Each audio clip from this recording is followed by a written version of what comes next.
My daughter told me the room no longer needed me on a Tuesday. I remember because the trash truck hadn't come yet. Hello. My name is Martha Holt. I'm 68 years old, and I live well. I lived in a pale yellow house on Oak Ridge Avenue in Cedar Falls. A small town in Iowa where everyone knows your name at the post office and the pharmacy still delivers. I've been here 32 years. My husband Derek and I bought this house when it still had wallpaper in every room and a leak under the kitchen sink that took him 3 weekends to fix. I worked at Brennan's Hardware on Main Street for 23 years. Started as a cashier, ended as store manager. I knew every nail size, every paint finish, every customer's project before they finished explaining it. I wasn't the chattiest person, but I was steady. People said that about me, Steady Martha. I showed up. I remembered. I helped. Derek passed 4 years ago. Heart attack in the garden, quick and quiet, the way he did most things. We had one daughter, Linda. She was our whole world, or at least that's what we told ourselves. Maybe that was the problem. After Derek died, the house felt too big. Not sad, exactly. Just echoey. Linda started coming by more often. She'd bring takeout, help with the gutters, organize my pill bottles. I was grateful. I told her so. She moved back to Cedar Falls with her husband Paul 3 years ago, said it was for family and better quality of life. They rented a place across town. Their daughter Kim was 17 then, sweet girl, quiet like me. 2 years ago, Linda asked if they could stay with me, temporarily. Paul's consulting work had dried up. Just a few months, she said. I had the space. Of course I said yes. The months became years. That Tuesday morning started normal. I woke at 5:30 like always. My body doesn't sleep past dawn anymore, hasn't since Derek died. My knees ached when I stood. I took my blood pressure pill with half a glass of water and pulled on my blue cardigan, the one with the stretched pockets. I heard them talking downstairs. Voices low but awake. I thought maybe Linda was making coffee, maybe she'd remembered I liked it strong. I thought maybe we'd sit together before Paul left for whatever meeting he had that week. I was wrong. When I came down, they were measuring my bedroom doorway. Linda had a tape measure. Paul held a notebook. There were boxes in the hallway. My boxes, I realized. The one with my winter blankets. The one with Derek's old sweaters I couldn't throw away. Morning, Martha, Paul said. He always called me Martha, never Mom. I didn't mind. I wasn't his mother. Good morning. I stood there in my cardigan and slippers, watching. Linda turned. She had that bright, busy smile she uses when she's already decided something. Oh, Mom. Good. We wanted to catch you early. Catch me? We need to talk about the house. She said it like she was talking about rearranging furniture. Paul and I have been working from the kitchen table for 2 years. It's not sustainable. We need a proper office. I looked at my bedroom door. Looked at the boxes. Your room gets the best light, Linda continued. And you don't really need that much space anymore, do you? I mean, you're just one person. Just one person. I didn't say anything. I've learned that silence is sometimes the loudest answer. We've cleared out the attic, Paul added. It's actually pretty nice up there. Cozy. We put in a space heater, moved your bed up already. Didn't want you to have to lift anything. They'd already moved my bed. You'll still have your own space, Linda said quickly. Your own door. privacy. And honestly, Mom, those stairs are good for you. Exercise. I looked at my daughter. 42 years old. I used to braid her hair before school. I used to pack her lunches with notes tucked inside. I taught her how to write a check, how to change a tire, how to say no when something didn't feel right. Apparently, I forgot to teach myself that last part. When? I asked. When what? When did you move my bed? Linda blinked. Yesterday afternoon. You were at Bev's, remember? I did remember. I'd gone to Bev's flower shop for tea. We'd talked about her grandson's wedding. I was gone 3 hours. 3 hours to erase 30 years. The attic, I said quietly. It's really not bad, Martha, Paul said. We added a lamp. Put your photos up. I walked past them. Climbed the stairs slowly. My knees don't like stairs much these days, despite what Linda said about exercise. The attic door was open. The space heater hummed in the corner. My bed was pushed against the sloped wall. My lamp, my photos, my life, all compressed into 12 by 14 feet. The ceiling was so low I couldn't stand straight near the edges. I heard them follow me up.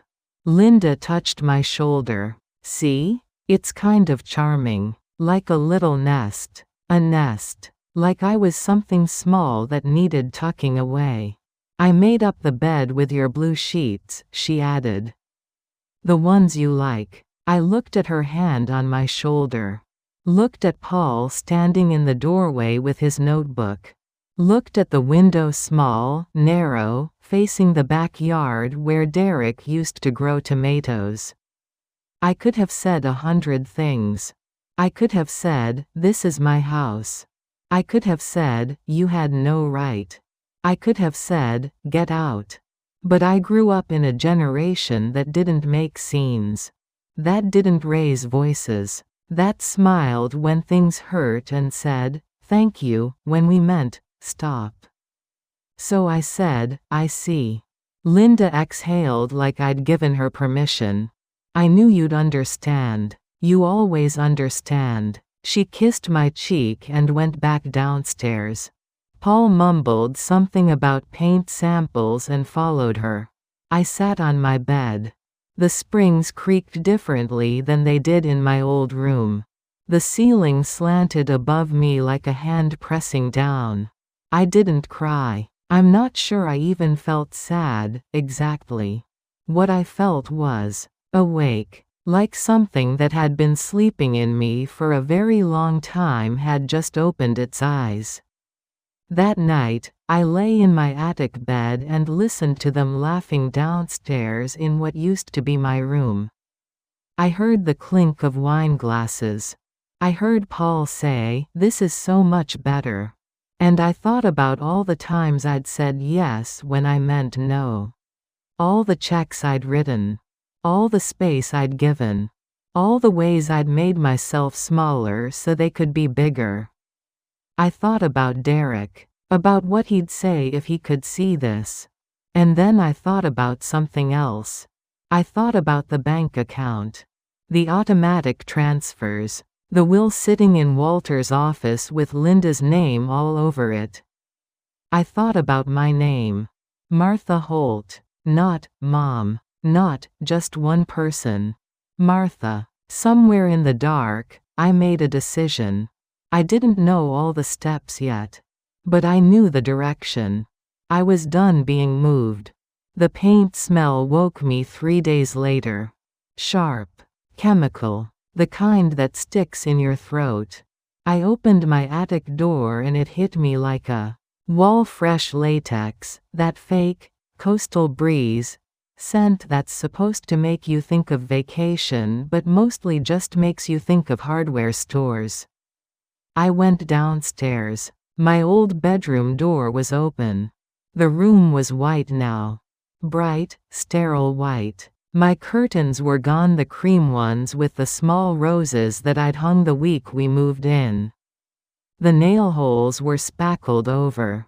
There was a desk where my dresser used to be. 2 office chairs. A filing cabinet. Linda was hanging a calendar on the wall. One of those big dry erase ones. "Morning, Mom." She didn't turn around. "Coffee's ready." I stood in the doorway of what used to be mine. The morning light came through bare windows. I'd watched that light for 30 years. I knew how it moved across the floor, how it changed with the seasons. Now it fell on a room I didn't recognize. "Where are my curtains?" "Goodwill." She finally looked at me. "They were pretty worn. I got you new ones for upstairs. Still in the package on your bed." "Goodwill." My curtains. The ones Derek had helped me hang, standing on a wobbly ladder while I directed him left, right, higher. "The paint," I said. "Sherwin-Williams. Pure white. It's supposed to increase productivity." She smiled. "Makes the space feel bigger, doesn't it?" It made the space feel like someone else's. I went to the kitchen. Poured coffee. My hands were steady. That surprised me. I thought they'd shake. Paul came down in his running clothes, earbuds in. He grabbed a banana, waved, left. Linda followed him out. 10 minutes later, said something about a client meeting. I sat at the kitchen table with my coffee and the smell of paint. And I thought about money. See, I'd been helping them. Of course I had. Linda was my daughter. Paul was trying to get his business going. They had Kim's college to think about. When they first moved in, Linda sat right here at this table and showed me a spreadsheet. Rent for their old place, utilities, Kim's tuition payments, car insurance. It was all very organized. Very reasonable. "Just until Paul's contracts pick up," she'd said. I'd set up an automatic transfer. $1,200 a month. It seemed fair. They were family. They needed help. I had Derek's life insurance, my pension, Social Security. I wasn't rich, but I was comfortable. That was 2 years ago. I'd never stopped the transfer. I got my checkbook from the drawer where I keep bills. Flipped back through the register. I've always kept careful records. Derek taught me that. Every payment noted, every balance calculated. I added it up. Then I added it again because I thought I'd made a mistake. 2 years. $1,200 a month. $28,800. I sat there looking at that number. I thought about the college fund I'd started for Kim when she was born, another $30,000. The car I'd co-signed for when Linda's credit wasn't good enough, $14,000. The dental work Paul needed 2 years ago, $3,000. The loan for their security deposit that was never paid back, $2,000. I thought about Christmas gifts and birthday checks and the new refrigerator. And the time I paid their property taxes when Paul's client was late with payment. The number got bigger the more I remembered. I called the bank. First National. "This is Cheryl speaking." "Hello, Cheryl. This is Martha Holt. I need to stop an automatic transfer." There was typing. "Okay, Mrs. Holt. I see you have a monthly transfer set up to Linda Gable." "Is that the one?" "Yes. May I ask the reason for canceling?" "Just for our records." I looked at the white doorway. At the space that used to hold my life. "It's no longer needed," I said. "Understood. I can process that for you right now. The cancellation will take effect with next month's cycle." "Thank you. Is there anything else I can help you with today?" I paused. "Actually, yes. I'd like to discuss my accounts. In person. When could I come in?" "I have an opening at 2 o'clock this afternoon." "I'll be there." I hung up. My coffee was cold. I drank it anyway. At 1:30, I drove to town. Cedar Falls isn't big, you can cross it in 10 minutes if the lights are with you. I passed Brennan's Hardware. Someone had put fall mums out front. I wondered if they'd organized the paint section the way I used to. The bank was next to the library. I'd been coming here for 3 decades. Same brick building. Same teller windows. Cheryl was younger than I expected, maybe 30, dark hair in a neat bun. Mrs. Holt. She shook my hand, led me to a small office. What can I help you with? I'd prepared what to say. Practiced it in the car. I need to understand my financial situation. Clearly, all of it. She pulled up my accounts. We went through everything. Checking, savings, the CD that was maturing in 6 months. She printed it all out. I watched the numbers appear on paper. Black and white. No room for confusion. You're in good shape, Cheryl said. Very responsible management. I want to set something up for my granddaughter. Separate from everything else. Something no one can touch but her. Cheryl nodded slowly. A trust. That's absolutely something we can arrange. You'd need to speak with our estate planning advisor, but I can set up an appointment. Please, may I ask? She hesitated. This feels like a bigger conversation than just stopping a transfer. Are you okay? I looked at this young woman who didn't know me, who had no reason to care except that it was her job. I'm working on it, I said. She smiled. Small, but real. Good. I left the bank with papers in my purse and a feeling in my chest I couldn't quite name. Not anger. Not sadness. Something harder. Something that had weight. I drove to Bev's flower shop instead of going home. The bell chimed when I opened the door. Bev was at the counter, trimming roses. She looked up, saw my face, put down her scissors. What happened? I told her. Not everything, but enough. The room, the paint, the numbers. Bev wiped her hands on her apron. How long have I been telling you? A while. 2 years, Martha. 2 years I've been watching you give and she stopped. Took a breath. What are you going to do? I don't know yet, but I can't stay there. Finally, she came around the counter. Hugged me. Bev isn't a hugger usually, so I knew she meant it. Listen, I know someone. Real estate agent. Discreet. She helped my cousin find a place when she left her husband. Very quiet, very professional. I don't know if I'm ready to. Just talk to her. Get information. You don't have to decide anything. Bev grabbed a notepad, wrote down a name and number. Joyce Lamb. Tell her I sent you. I took the paper, folded it, put it in my pocket next to the bank statements. You're not being selfish, Bev said. You know that, right? I didn't answer. I wasn't sure I believed it yet. I got home at 4. Linda's car was in the driveway. I found her in the kitchen, my kitchen, making a smoothie. Hey, where were you? Out. She looked at me. Really looked. You okay? You seem off. I'm fine. Okay. She poured her smoothie into a travel mug. Oh, I meant to tell you.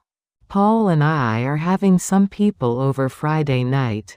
Small thing. 6, maybe 8 people. Work connections. I'm doing appetizers, nothing fancy. In my house. She laughed. Well, yeah. Is that okay? I thought about the bank.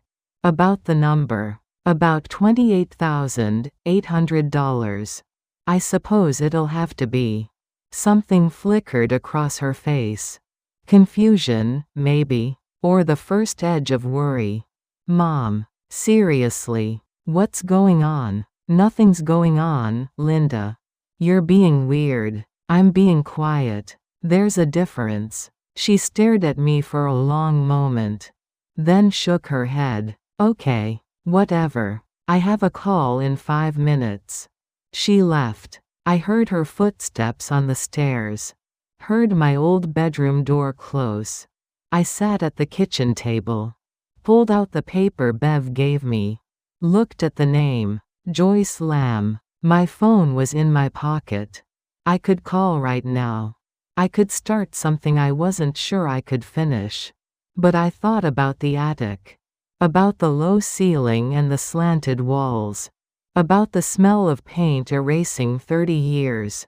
I thought about Derek. About what he'd say. Actually, I knew what he'd say. He'd say, "Martha, when did you stop taking up space?" I didn't call Joyce that night. But I didn't throw away her number either. I went up to the attic. The new curtains Linda mentioned were still in the package on my bed.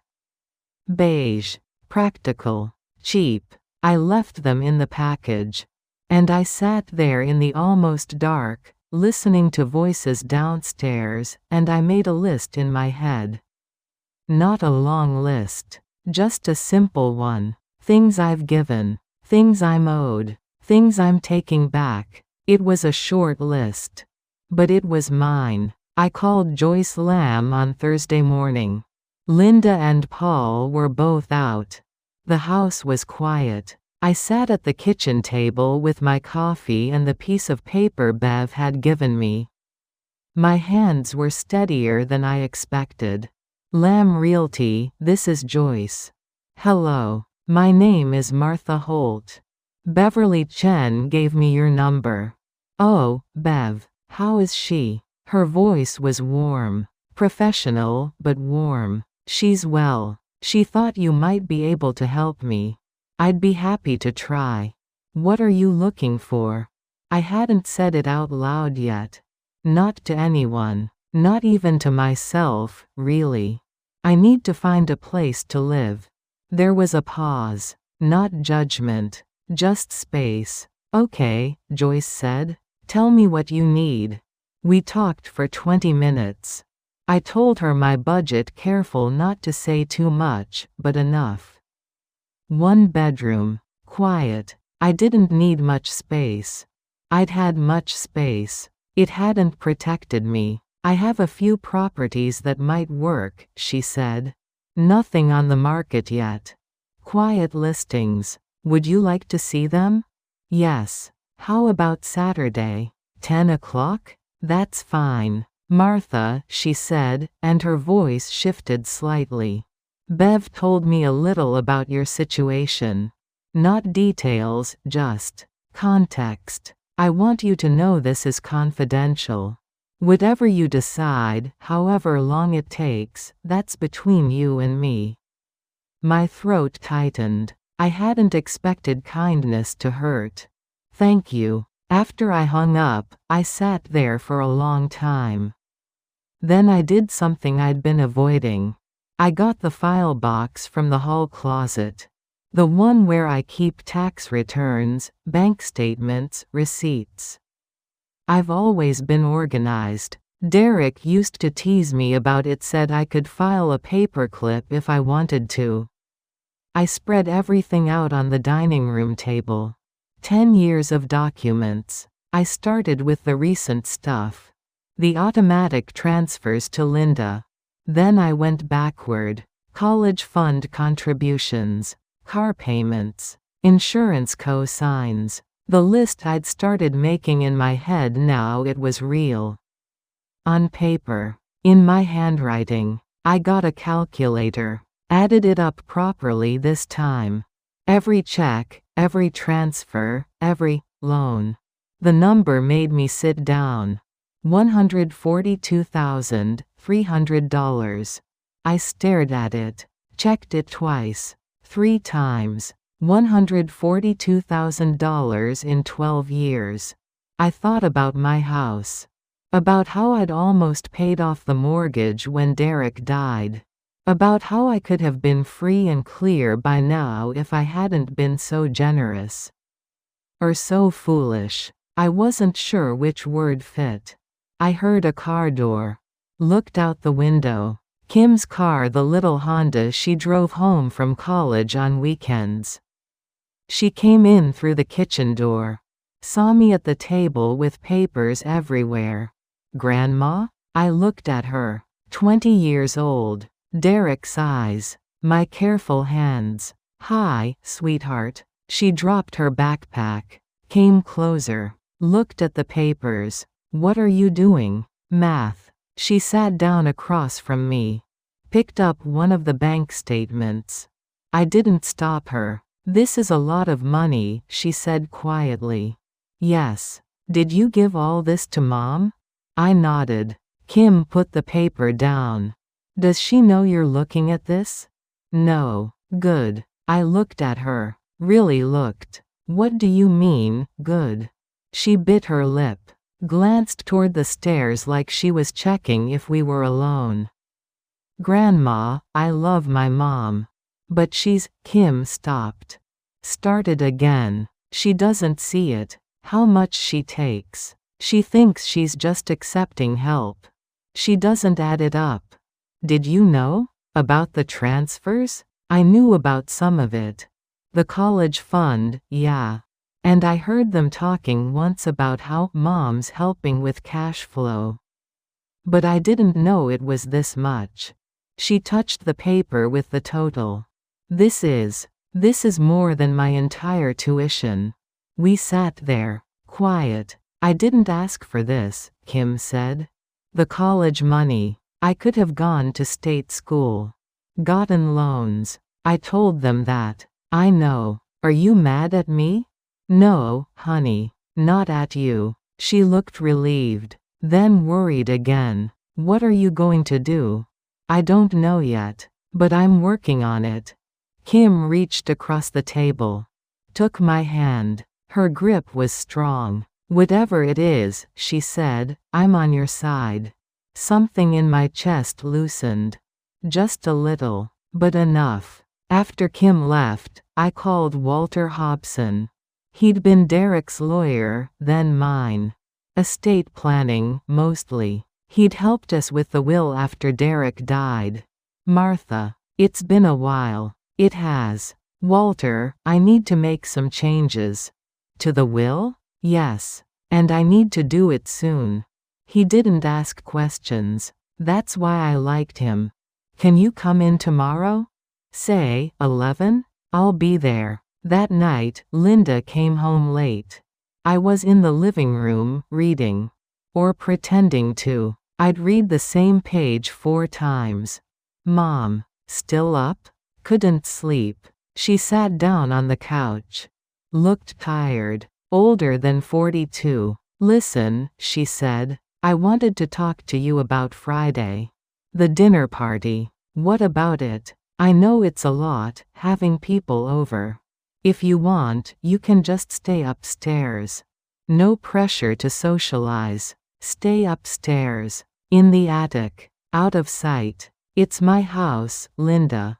I know. I just meant you don't have to feel obligated. I never feel obligated in my own home. She frowned. Okay. That was pointed. I put my book down. Was it? Mom, what's going on? You've been weird all week. Short with me. Distant. I thought about the number. About $142,000. I've been thinking, I said. About what? About space. About money. About what I owe and what I don't. Her expression changed. Guarded. What does that mean? It means I called the bank. I stopped the automatic transfer. Silence. Long and cold. You what? I stopped sending you $1,200 a month. She stood up. Without talking to me first? I'm talking to you now. Mom, we have expenses. Kim's tuition. The car payment. You know this. I do know. I know exactly how much I've sent you. $28,800 in the last 2 years. $142,000 over 12 years. She stared at me. You've been counting? I've been remembering. This is, she paced. Ran her hands through her hair. This is unbelievable. We had an agreement. We had an arrangement. For a temporary situation. It's been 2 years, Linda. Paul's business is finally picking up. We just need a little more time. No. That one word. Simple. Clean. She looked at me like I'd slapped her. No? No more time. No more money. I'm done. Done. She laughed, but it wasn't a happy sound. You're done. With what, exactly? Being my mother? With being your bank. Her face went red. That's not fair. Fair. I stood up. My knees ached, but I ignored them. Is it fair that you took my bedroom? That you moved me to the attic? Like I'm some old piece of furniture?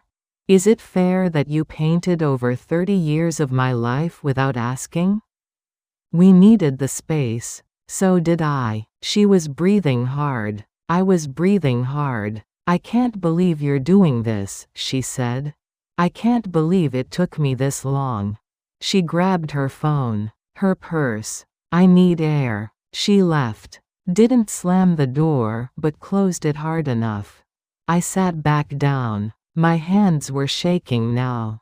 I let them shake. Paul came home an hour later. Found me still in the living room. Linda called me. She's upset. I imagine she is. He sat down. Careful. Like I was something that might break. Martha, I understand you're frustrated. But we're family. We work these things out. We're done working it out, Paul. What does that mean? I looked at him. 45 years old. Nice enough. Weak, but nice. It means I'm seeing a lawyer tomorrow. About my will. And then I'm seeing a real estate agent on Saturday. About a new place to live. His face went pale. You're leaving? Yes. Because of the room? Because of everything. He sat there, processing. Then, does Linda know? About leaving? Not yet. But she will. He left. Didn't say anything else. Just left. I went up to the attic. The ceiling pressed down. The new curtains sat in their package, still unopened. I thought about tomorrow. About Walter's office. About changing names on documents. About taking things back. I thought about Saturday. About Joyce showing me houses. About doors that would be mine. I thought about Derek. About how he'd loved this house. But how he'd loved me more. I'm not leaving you, I said to the empty room. To the memory. I'm leaving this. The house settled around me. Old pipes. Old wood. Old life. Tomorrow I would start building a new one. But tonight, I let myself sit in the wreckage of what used to be. And I didn't apologize for any of it. Walter's office smelled like old books and coffee. I sat across from his desk Friday morning. He had my will open. The one from 4 years ago. Linda's name was all over it. Executor. Primary beneficiary. Power of attorney. You want to change all of this? Walter asked. Yes. May I ask why? I'd prepared an answer. Something diplomatic. But sitting there, looking at my daughter's name in legal print, the truth came out simpler. Because I don't trust her anymore. Walter nodded. Slow. He'd been doing this 40 years. He'd heard worse. Okay. Let's start with executor. Who do you want instead? Kim. My granddaughter. She's 20? Yes. That's young, but legal. Beneficiaries? Split it. 40% to Kim in a trust she can access at 25. 40% to charity. 20% to Linda. Walter wrote it down. Didn't blink. And power of attorney for healthcare? I paused. This one hurt. Kim, I said, with Bev Chen as backup. Not your daughter. Not my daughter. He looked at me over his glasses. Martha, I have to ask. Are you being coerced? Is someone pressuring you? No. The opposite, actually. I'm stopping someone from pressuring me. Understood. He made notes. This will take about 2 weeks to draft and finalize. Once it's signed, the old will is void. You're certain? I am. I'll have my secretary call you when it's ready. I stood, shook his hand. Walter. Thank you. You're welcome. And Martha? Whatever's happening, you're doing the right thing protecting yourself. I left his office, sat in my car. My hands gripped the steering wheel.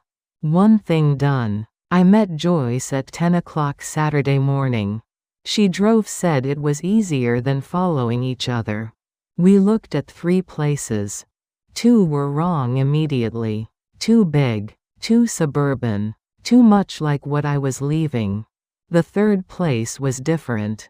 A cottage. Small. 1 bedroom. Right on the edge of Cedar Creek, where the water ran quiet and the trees leaned in close. The paint was tired, the porch sagged a little, but something in me recognized it. It's been empty 6 months, Joyce said. Owner moved to assisted living. Family wants to rent it, not sell. $800 a month. I walked through. Living room with a fireplace. Kitchen just big enough. Bedroom with windows facing the water.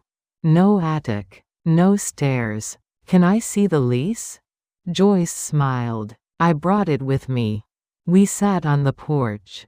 She went over the terms. Month to month after the 1st year. Utilities included except electric. Pets allowed. I didn't have pets, but I liked knowing I could. When could I move in? 1st of the month. 3 weeks. I signed it. Right there. My hand didn't shake at all. Joyce handed me keys. Welcome home, Martha. I drove back holding those keys like they were something precious. Maybe they were. Linda was in the kitchen when I got home. Making lunch. Salad, quinoa, something green in a bowl. Where were you? Out. Out where? I put my purse down. The keys were in my pocket.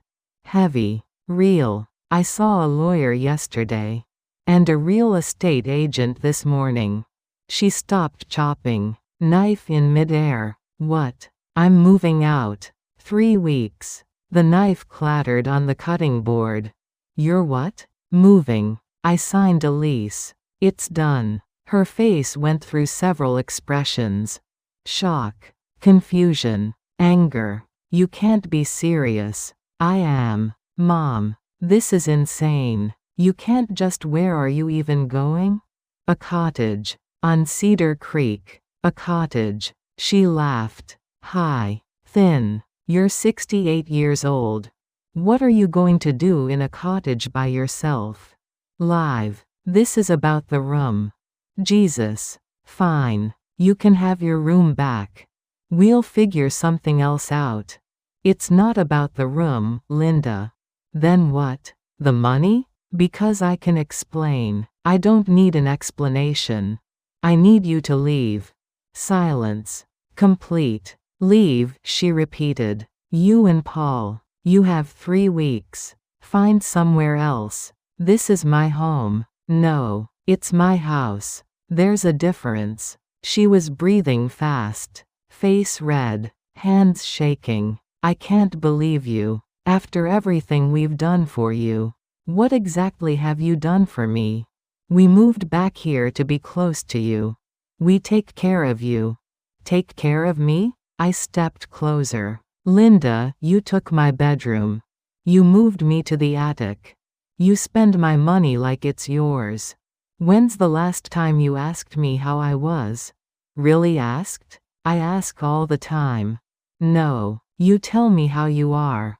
I listen. That's not the same thing. Her voice cracked. I'm your daughter. And I'm your mother. Not your landlord. Not your bank. Your mother. So you're just throwing us out? Where are we supposed to go?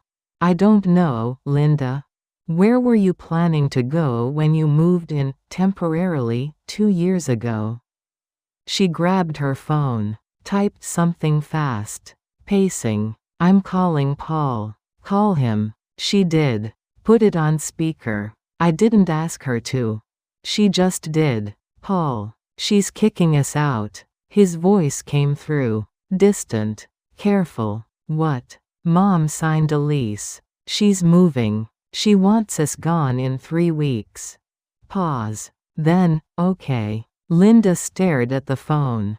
Okay? That's all you're saying? Linda, it's her house. You're supposed to be on my side. I am on your side.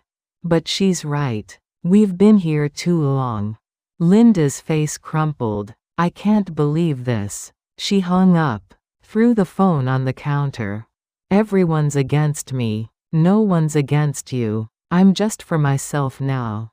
What does that even mean? It means I'm done giving until there's nothing left. She wiped her eyes. Angry tears. You're being selfish. Maybe. I'm still learning how. The front door opened. Kim came in. Stopped when she saw us.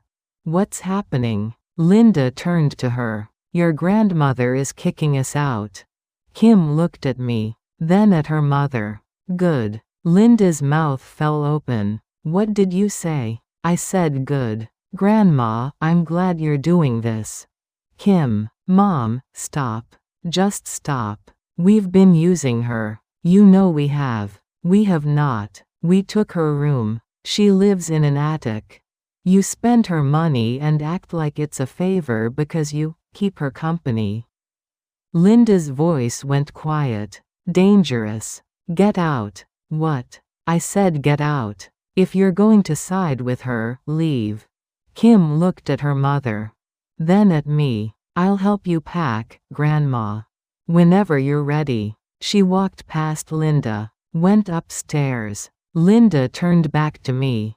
Tears running now. Real ones. You're turning my daughter against me. No, you did that yourself. I love you. Doesn't that matter? Linda. My voice broke. Just a little. Love isn't supposed to cost this much. She stood there. Broken. Angry. Lost. I'll never forgive you for this, she said. I know. She left. Grabbed her keys. Slammed the door. Her car started. Tires on gravel. Gone. I stood in my kitchen. The house was quiet. Kim came back down. She'd been crying too. You okay? She asked. I will be. Need help?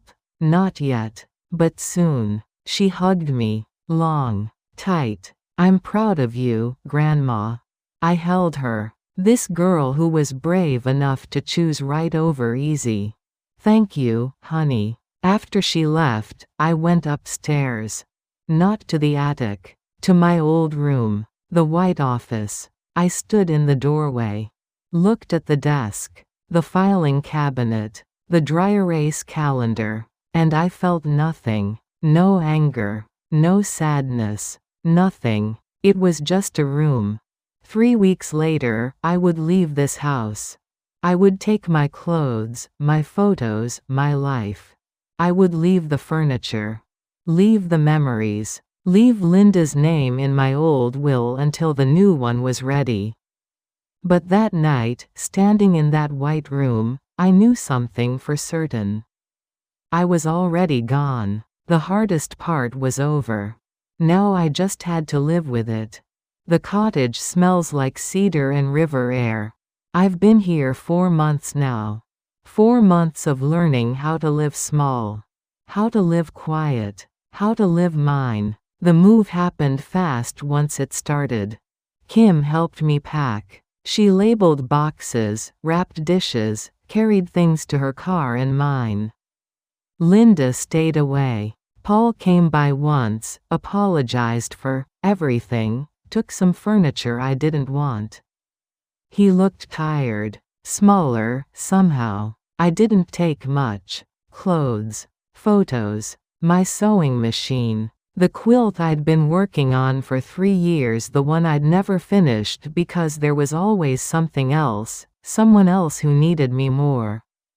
The cottage is simple. 1 bedroom with windows that frame the creek. A kitchen table that seats 2. A living room just big enough for a couch, a chair, and the fireplace. No attic. No stairs. Just level ground and my own front door. The first night here, I slept 12 hours. Straight through. No sounds of footsteps above me, voices through walls, doors opening and closing. Just the creek moving past in the dark, steady and sure.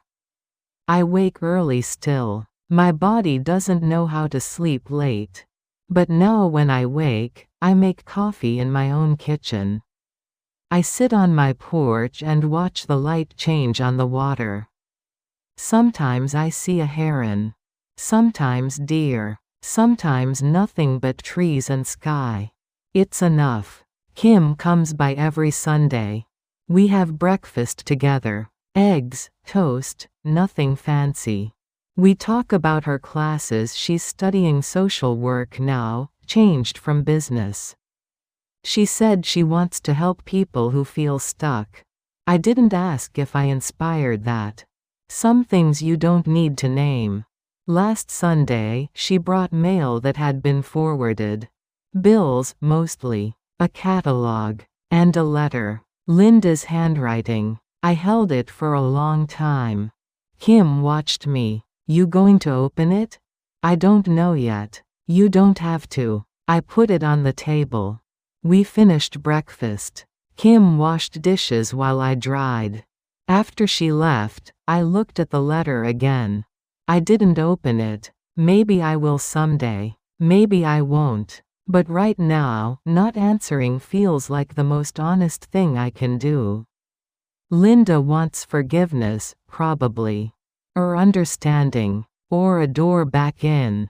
I'm not ready to give her any of those things. Maybe I never will be. That's okay too. I've started going to the library on Tuesdays. They have a quilting group. 7 women, all around my age. We sit in the community room with coffee and fabric and talk about everything and nothing. No one asks too many questions. No one needs my story. I'm working on the quilt again. The one I started 3 years ago. It's a simple pattern log cabin blocks in blues and creams. But I've added something new. In the center of each block, I'm embroidering a word.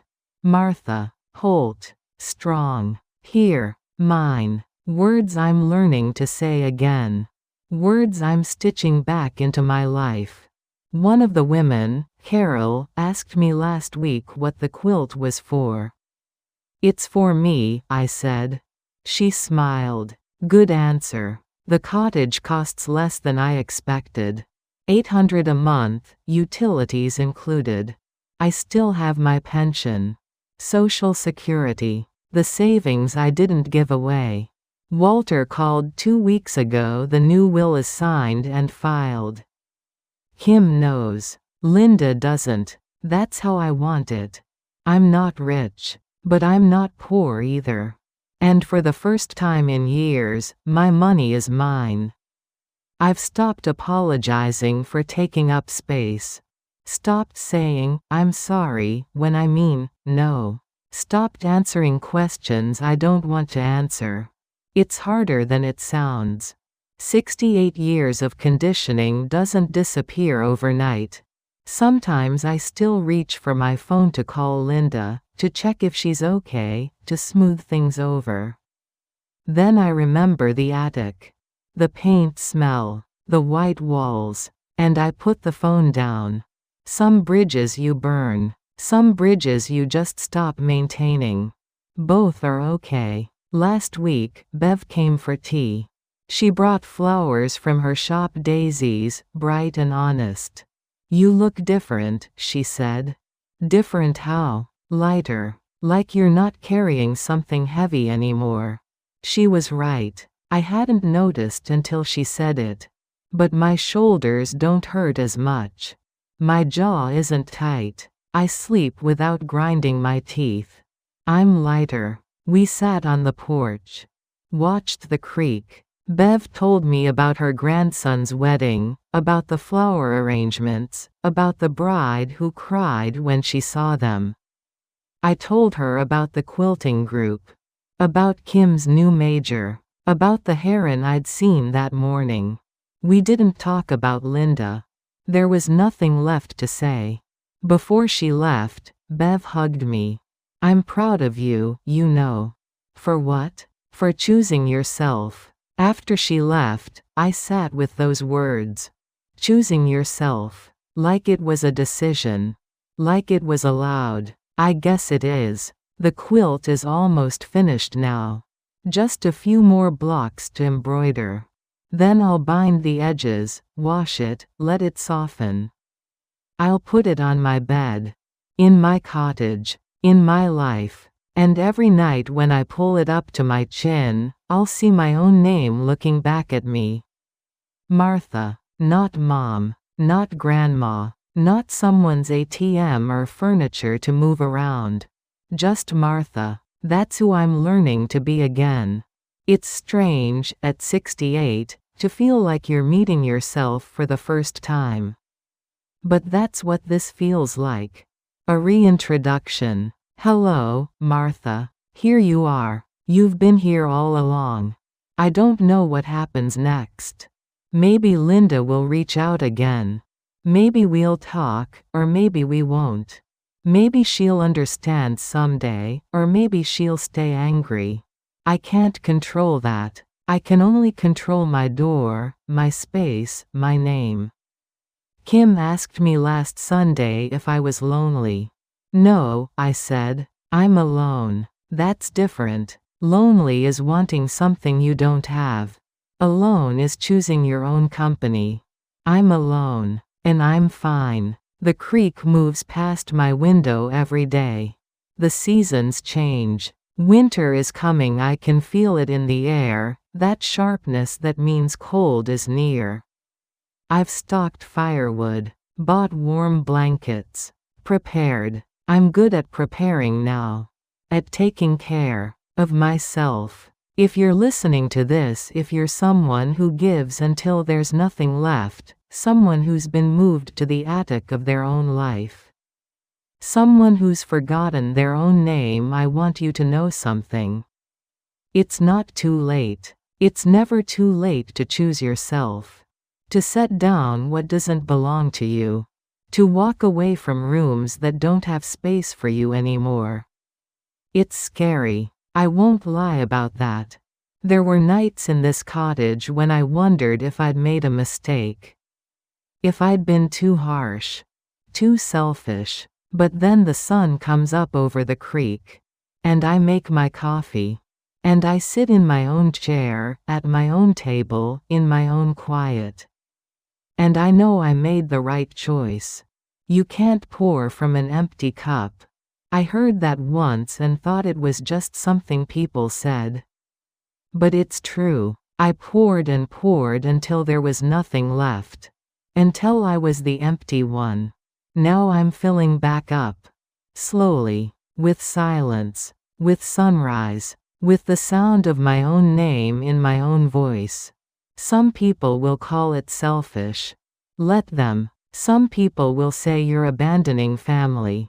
Let them. Some people won't understand. That's okay. They don't have to. This is your life. Your one life. And you get to decide who takes up space in it.